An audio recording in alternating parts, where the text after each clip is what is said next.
साधी, सिंपल, खूप टेस्टी आणि डाएटसाठी परफेक्ट. काय हाय प्रोटीन खायचं आहे? चला तर मग. चणे पण खायचे आहेत, डोसा पण खायचा आहे. पण हे खाऊन कंटाळला डोसा खाऊन. तर आता ही रेसिपी फक्त आणि फक्त तुमच्यासाठी. खूप टेस्टी आणि चटपटीत. हां, बघा करून, नक्की आवडेल. खूप सिंपल आहे आणि खूप टेस्टी होते. आम्हाला तर खूप आवडते. काय नाही हो, चणे भिजू घातले होते मी रात्री. ते छान धुवून आपल्याला कुकरला लावायचे आहेत आणि बॉईल करून घ्यायचे. जवळपास 4-5 शिट्ट्या घ्यायच्या छानपैकी, तेव्हाच ते मऊ शिजतील. त्याच्यामध्ये जास्त पाणी नाही घालायचं आहे, थोडं पाणी. बघा, चणे खाली डुबतील पाण्यामध्ये, एवढंच. म्हणजे पाण्यामध्ये चणे असणार तेवढंच. आणि मीठ टाकायचं. आणि त्याच्यामध्येच मी एक बटाटा टाकलाय. बस. आता कुकर लावायचं आणि गॅसवर 4 ते 5 शिट्ट्या घ्यायच्या. एकदम मऊ शिजलं पाहिजे असं. तोपर्यंत आपण चटणीची तयारी करू. कारण चटणी पण चटपटीत. चणे असल्यामुळे आपल्याला ते बाधायला नको. पोटाला आराम आणि टेस्ट पण घ्यायची आहे. त्यासाठी ही खास चटणी. मग आलं घ्यायचं, कोथिंबीर टाकायची, लसूण आणि एक मिरची, पुदिना. पुदिना भरपूर प्रमाणात बरं का. आणि दही. खूप चटपटीत चटणी होते आणि तुम्हाला म्हणजे तोंडाला पाणी सुद्धा येईल हे खाऊन. जिरे टाकायचं आणि फक्त चिमूटभर मीठ, जास्त नको. आणि मिक्सरला फिरवून घ्यायची छानपैकी बारीक. बघा,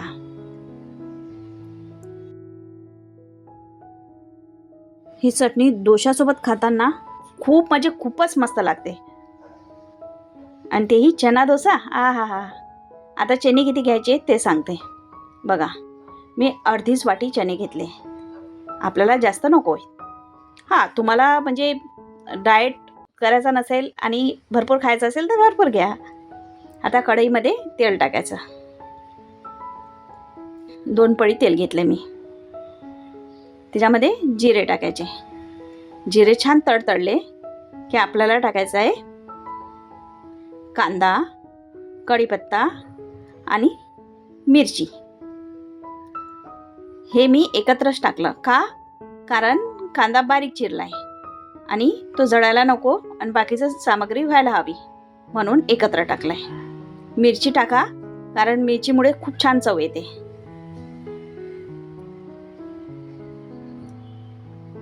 समजा मुलांना देत आहे तर मग टाकू नका, मुलांना आवडत नसेल तर. आता आपल्याला धने पावडर, इथे हळद,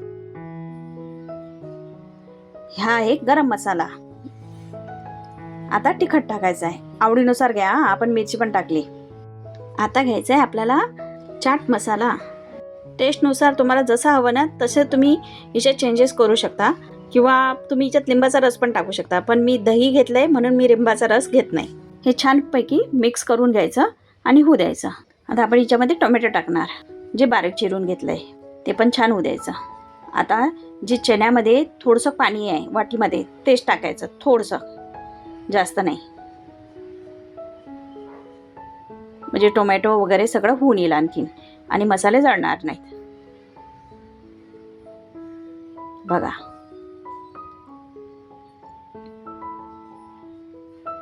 आता आपल्याला चणे टाकायचे आहेत.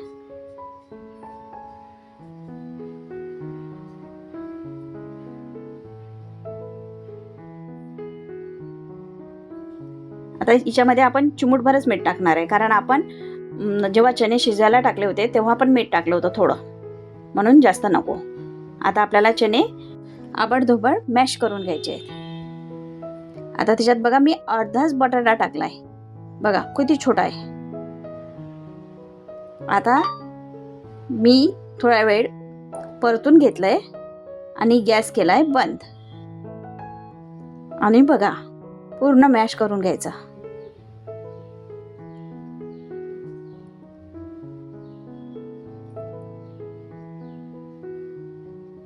याने एक चव खूप वेगळी, आणि जे म्हणतो ना आपण की मला चटपटीत खायचं आहे, काहीतरी भेळसारखं खायचं आहे, टेस्ट नाही तोंडाला, याने हमखास चव येईल आणि तुम्हाला डाएटला पण आवडेल आणि आजारी वगैरे असाल तर नक्की करून बघा, खूप छान लागेल.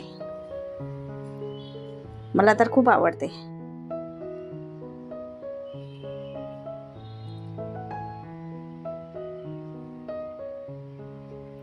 आता वरून कोथिंबीर टाकायची.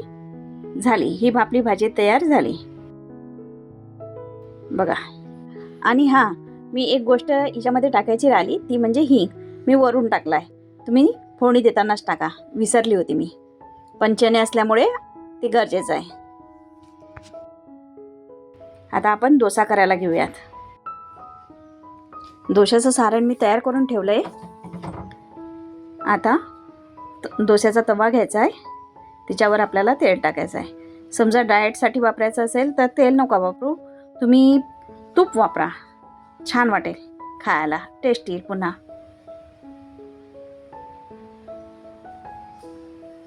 ते छान पसरून घ्यायचं आणि डोसा टाकायचा बघा.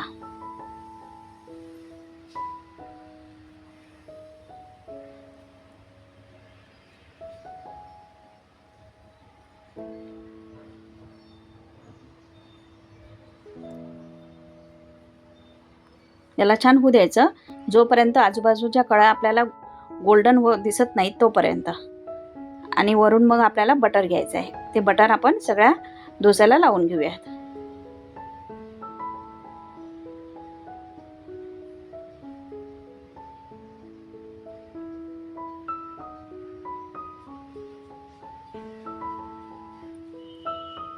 आता जी भाजी आपण तयार केली ना चण्याची, ती टाकायची.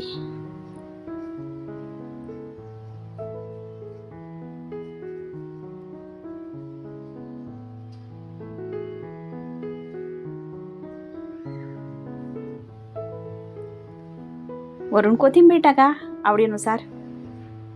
बस, डोस्याला साईडला फोल्ड करून घ्या. बघा कसा गोल्डन गोल्डन कलर आलाय आणि टेस्टी पण खूप झालाय. घ्यायचा की हो खायला आणि या खायला. तुम्हाला डोसा कसा वाटलाय हे नक्की मला कमेंटमध्ये सांगा. आणि लाईक करा, शेअर करा, कमेंट करा आणि सबस्क्राईब करायला विसरू नका बरं का. बघा आणि खाऊन नक्की सांगा. खूप टेस्टी झालाय आणि या चटणीसोबत पचायला हलकं होणार, कारण दही पण आहे आणि पुदिना पण आहे. माझा व्हिडिओ पूर्ण बघितल्याबद्दल मी खूप खूप आभारी आहे. धन्यवाद.